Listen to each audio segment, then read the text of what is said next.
बिस्मिल्लाहिर्रहमानिर्रहीम, अस्सलाम वालेकुम, वेलकम टू माय चैनल दावत इस्लाम। मैं हूं आपका दोस्त शफकत अली ऑफिशियल। उम्मीद करता हूं कि आप सब लोग ईमान के आला दर्जे पे होंगे।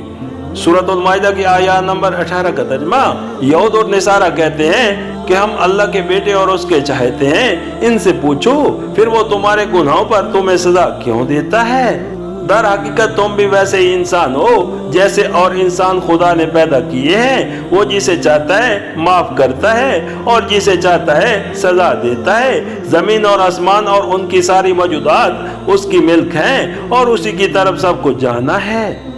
सूरतुल माइदा की आयत नंबर 19 का तर्जुमा, अहले किताब, हमारा ये रसूल ऐसे वक्त तुम्हारे पास आया है और दीन की वाज़ह तालीम तुम्हें दे रहा है, जबकि रसूलों की आमद का सिलसिला एक मुद्दत से बंद था, ताकि तुम ये न कह सको कि हमारे पास कोई बशारत देने वाला और डराने वाला नहीं आया। सो देखो अब वो बशारत देने और डराने वाला आ गया और अल्लाह हर चीज पर कादिर है।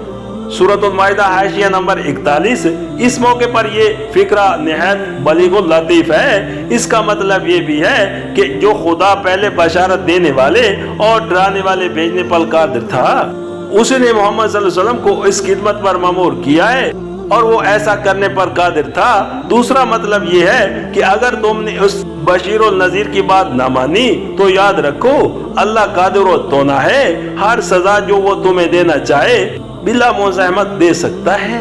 सूरतुल माइदा की आयत नंबर 20 का तर्जुमा, याद करो जब मूसा ने अपनी कौम से कहा था कि ऐ मेरी कौम के लोगों, अल्लाह की उस नेमत का ख्याल करो जो उसने तुम्हें अता की थी। उसने तुम में नबी पैदा किए, तुमको फरमा रवा बनाया और तुमको वो कुछ दिया जो दुनिया में किसी को ना दिया था। सूरतुल माइदा हाशिया नंबर 42।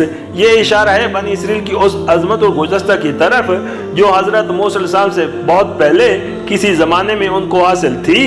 एक तरफ हजरत इब्राहीम अलैहिस्सलाम, हजरत इसहाक अलैहिस्सलाम, हजरत यकूब अलैहिस्सलाम और हजरत यूसुफ अलैहिस्सलाम जैसे जलीलुल कदर पैगंबर उनकी कौम में पैदा हुए, और दूसरी तरफ हजरत यूसुफ अलैहिस्सलाम के जमाने में और उसके बाद मिस्र में उनको बड़ा इक़दार नसीब हुआ।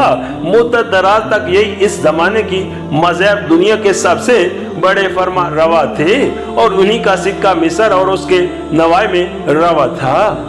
अमूमन लोग बनी इसराइल के अरूज की तारीख हजरत मूसा अलैहिस्सलाम से शुरू करते हैं, लेकिन कुरान इस मकाम पर तशरीह करता है कि बनी इसराइल का असल जमाना अरूज हजरत मूसा अलैहिस्सलाम से पहले गुजर चुका था, जिसे खुद हजरत मूसा अलैहिस्सलाम अपनी कौम के सामने उसके शानदार माजी की हैसियत से पेश करते थे।